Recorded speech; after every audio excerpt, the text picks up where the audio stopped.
Let me get the live stream going. Okay, we're good to go. All right. So the meeting of the Technology Advisory Group is called to order. Craig, will you take roll call, please? Yeah, thank you, Chairman. Members of the committee. Tom Bacon. Present. Mike Chickarone. So, Mike on. Come back to Mike. Kim Clark. Chris Dalman. Present. Travis Cutright. Present. Justin Fair. Robert Fisher. Here. Steve Holiday. Jim Keane. Jim, are you on? I'm seeing your mic coming and going.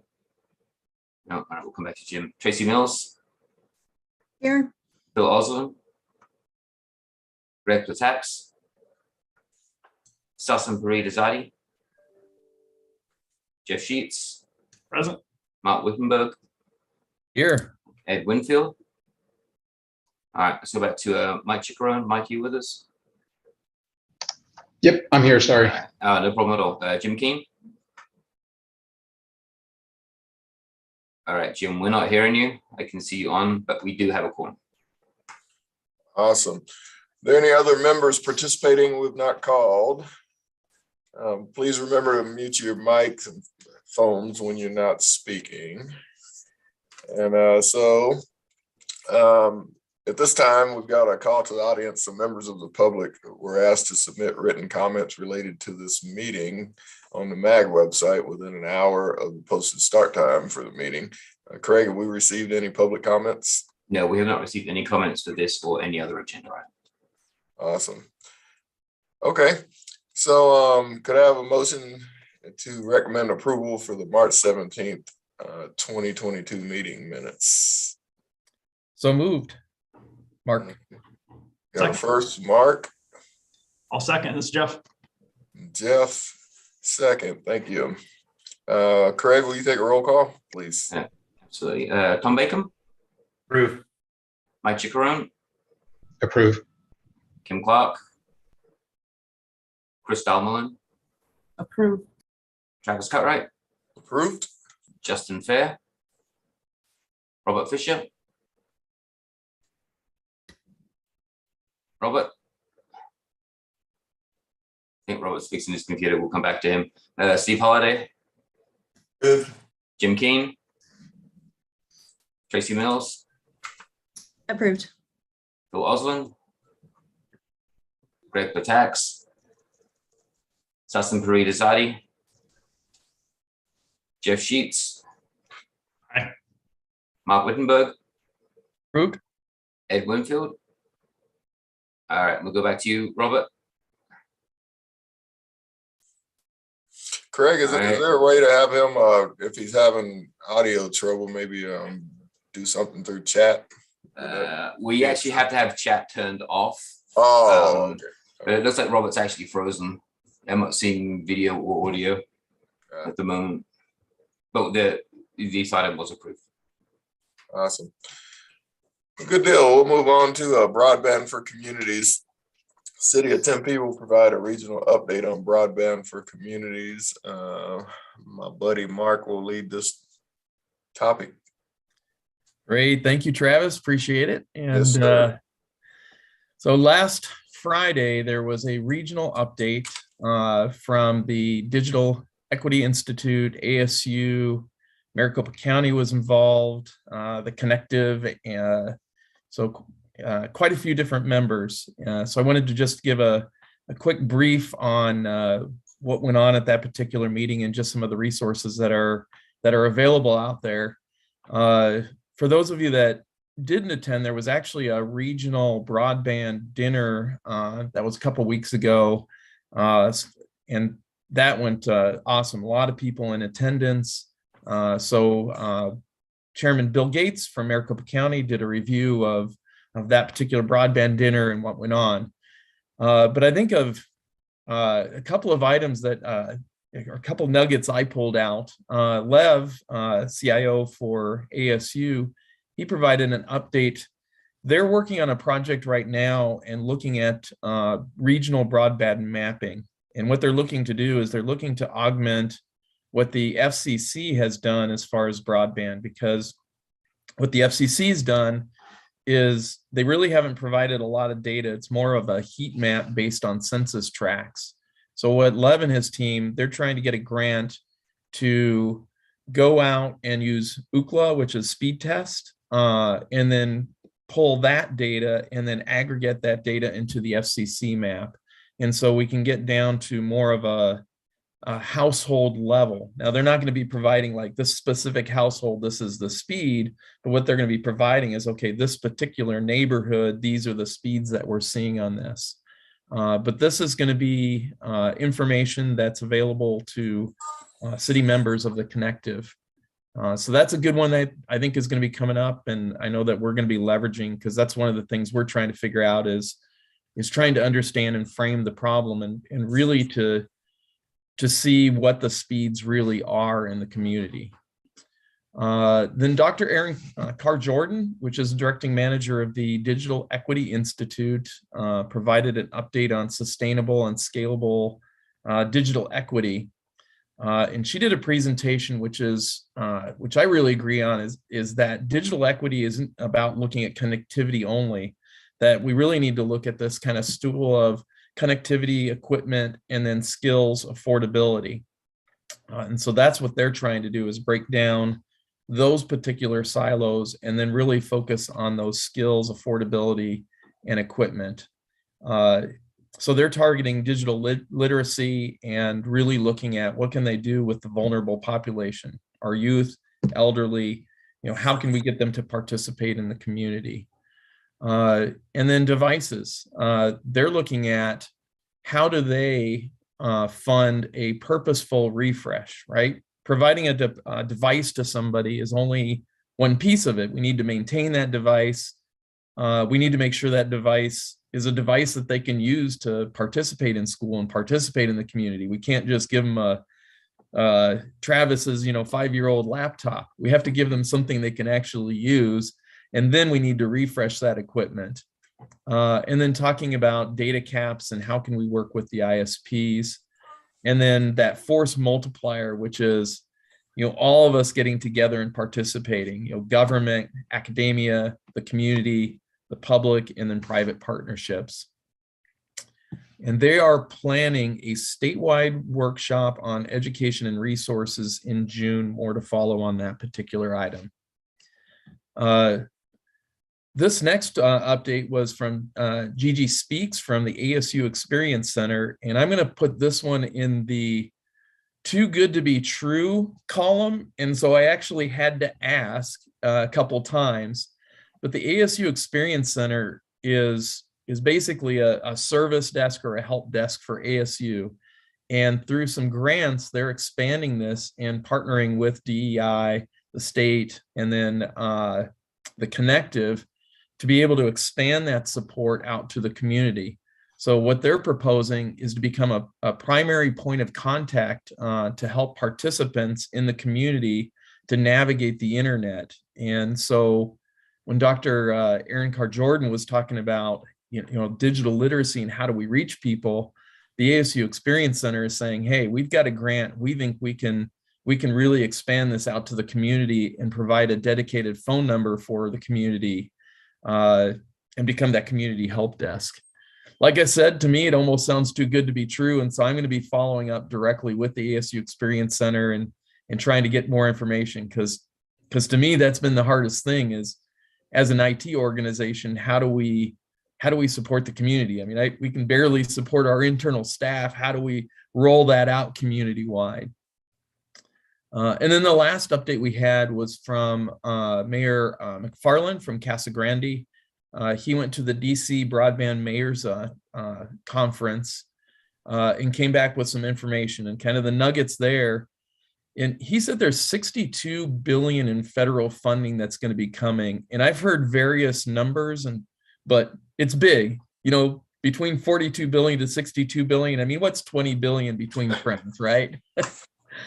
And there's like 2.7 billion of that is just for devices.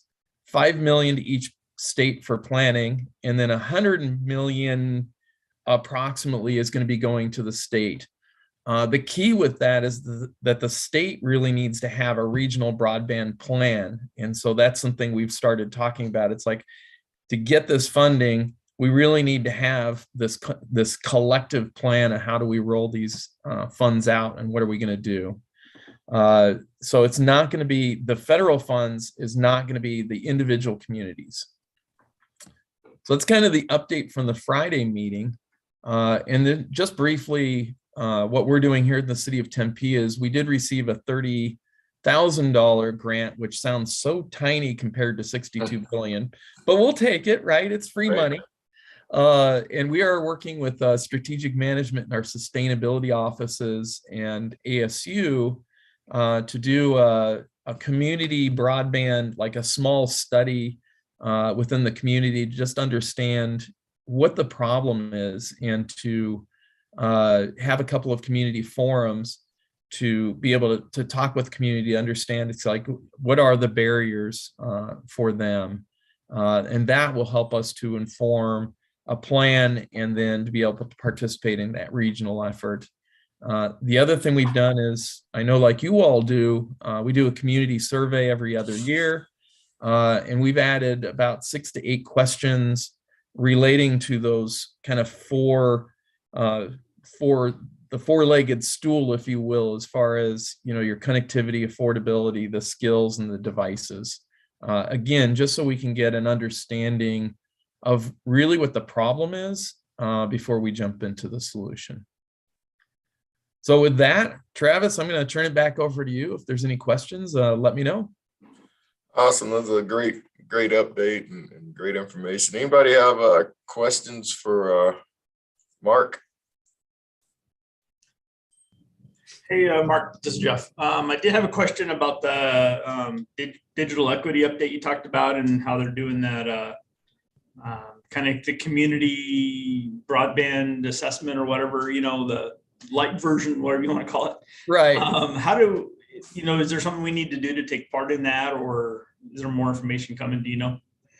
I would say to get a hold of Lev or Chris Richardson from ASU. But it's also being coordinated through the Connective, so Ben can also help with that. Okay, perfect. Thanks. You're welcome.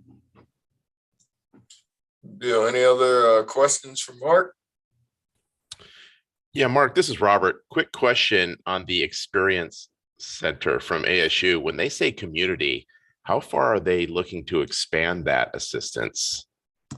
This is why, Robert, I said this is too good to be true, because they're saying that they would like to do the whole community. So Maricopa County, what they're doing is they're piloting and again, working with the Connective to get a couple of pilot communities out there, but they're talking about any citizen from any city. Thank you. Yep. Deal. So this item's on the agenda for information and discussion only. So if there are no other questions for Mark, again, Mark, we appreciate you giving us the update and answering questions. Job information management system, Audrey Skidmore of MAG will provide an update on the jobs information management systems, GEMS. Thank you, Chairman. And I'm hoping Mark will weigh in if I miss anything. As you know, we've been working with the ASU Cloud Innovation Center to kind of flesh out the user interface design. We have completed that engagement, and I thank all of you who've had HR professionals from your staff participating in that process. And of course, Tempe, who's been very, really good partner in all this. I was just going to give you a quick look at it, and then if you want to see more, this is going to be posted on the ASU Kick site. This we came up with a logo. This is what the initial site looks like. Once you're logged in, you get the option to import data, and there's a process to do that. We're going to come up with a standardized format to receive that data so that they don't have to do so much manual entry, the ability to upload documents that they want to share in common. We're still working on what they actually want to show on this dashboard. And then for the search results, obviously they wanted to change the search criteria a little bit, and then be able to actually expand the jobs when they're looking at them. And I think that went a little too quick for me. So I'm sure you guys have all seen this kind of thing plenty of times before, but there's additional information on that up on their website. The next phase for us is we're going to be meeting the development team with the HR professionals to talk a little bit about the data. One of the challenges they're finding is tying jobs together because the titles are so different. So we're hoping to find maybe some things to make that process a little easier for them in how they're coding them on the back end. And so we'll be doing a series of meetings with them for that. I know a lot of you, anybody who expressed interest is being copied on those invites. If you're not, and your HR staff or one of your staff who deals with the HR systems or just you wants to participate, let me know and I'll add you to the invites. They're basically meeting every other Tuesday at 9:30 in the morning. And I think we're making good progress. One of the biggest concerns was being able to bulk update things. And I think we're going to be able to address that. Mark, did I miss anything? I think you did a great job. Thank you very much. And we really do appreciate the partnership with Meg and moving this forward. And I know it's going to be great for us all as we do market research, and especially during this challenging time of hiring, right? I'd be happy to answer any questions. Audrey, this is really exciting. I did on your preview, I saw that there was something about org charts, which is something I always have to try to get from every city. So it's going to be nice to see some of that there if everybody's willing to put their org charts there. That's really awesome. It looks great. Yeah, and that's one of the things that's still kind of under discussion. So you might want to talk to your HR staff, was how much of that's going to be publicly accessible without a login, like executive compensation plans and things like that. And how much of that would require a login and how much wouldn't. So please, I know that Surprise has been very active in this process, so please circle back with them. Thank you. Awesome. We have any more questions for Audrey? Well, great. Well, thank you, Audrey. So this again is agendized for information and discussion only. So our next item is agency project update. Committee members can discuss current agency projects that may be of regional interest to the committee. Anyone want to jump in?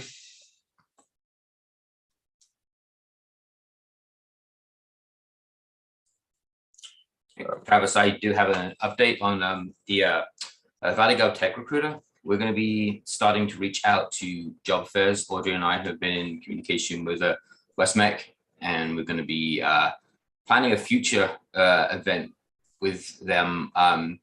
We don't have a lot of jobs posted on the website at the moment. Mesa's been our primary user, so I know the site is a kind of a chicken and egg feel that we can't go to events without jobs on the site, but we don't have jobs on the site if we're not going to events. So we're going to get a few locked in dates that we'll be confirming for the future.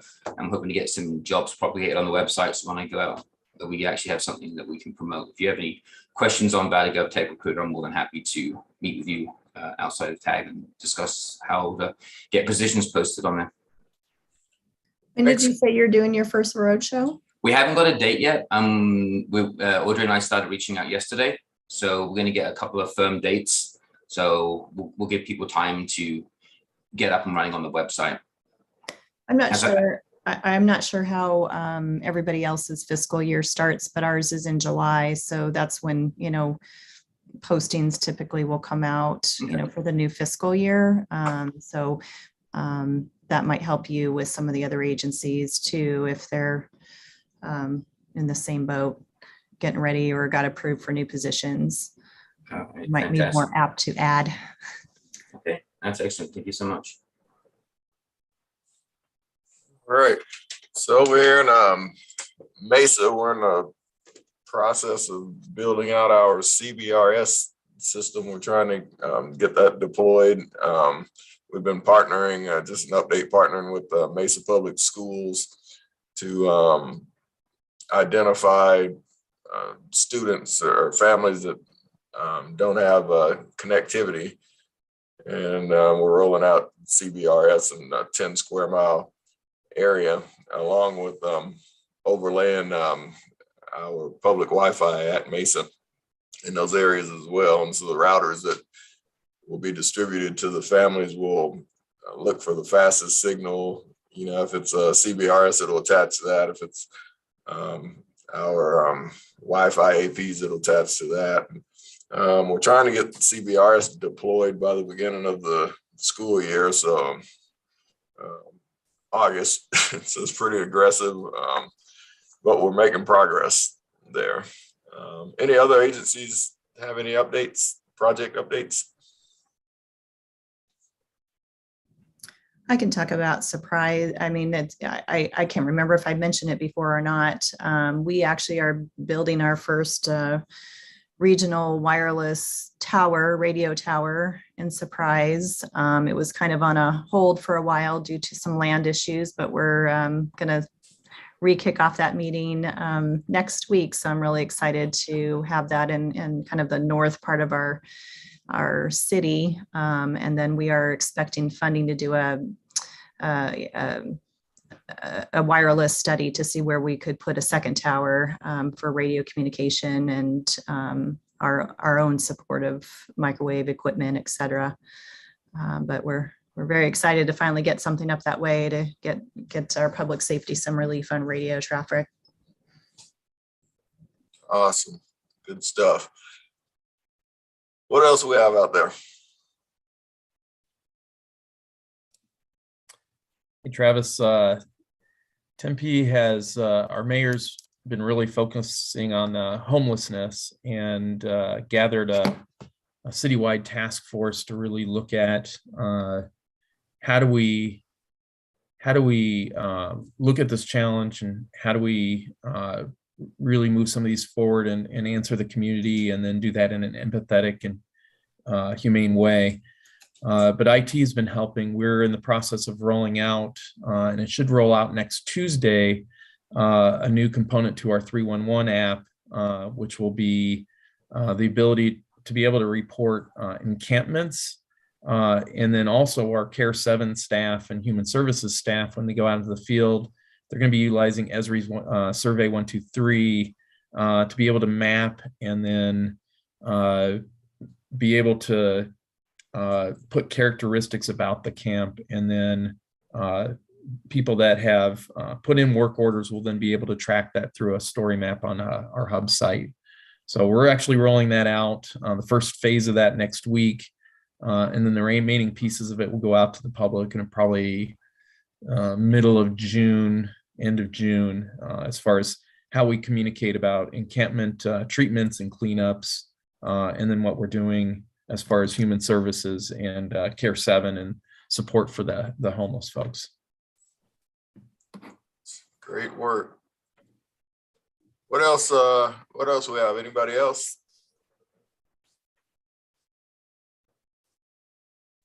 Cool. If not, are there any requests for membership for an item for a future agenda?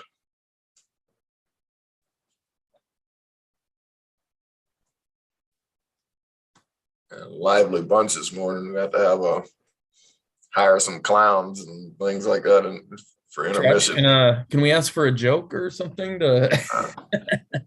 I need a big crowd for jokes, man. I don't waste my material on small crowds. Did we say we were going to continue with broadband updates? Was that going to be kind of a ongoing item? I feel like that's such a hot topic.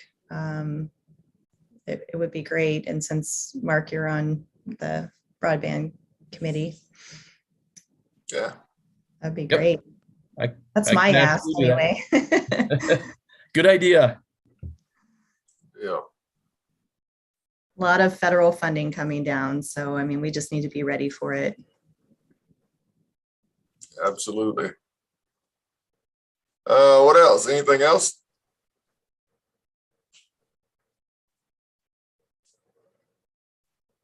Greg, we had talked about a cybersecurity update from, I think, the county at one point. Lester Godsey, did we do anything with that? Yeah, we can. I'll reach out to Lester, see if we can get him on the next agenda. Yeah, I know he likes to talk, so. Okay. Yeah, we have a good relationship with Lester. I know that the state has a lot of funding as well. Travis, what do you think about having like Tim or somebody from the state on as well? Yeah, Is that too much? that'd be great. All right, Mark, what's Tim's last name, please? It's Romer, I think. Is that right? Sounds right, yeah. You can follow up with me, Craig, if you need help. Excellent, thank you. Same here, Craig. Let me know. I appreciate it. I'm sure Audrey's got it well in hand. Yeah.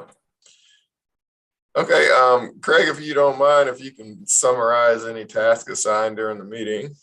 Yeah, this will be a quick one. All we have is I'll be working on the next agenda. Now sometimes we cancel the July meeting because of summer vacations.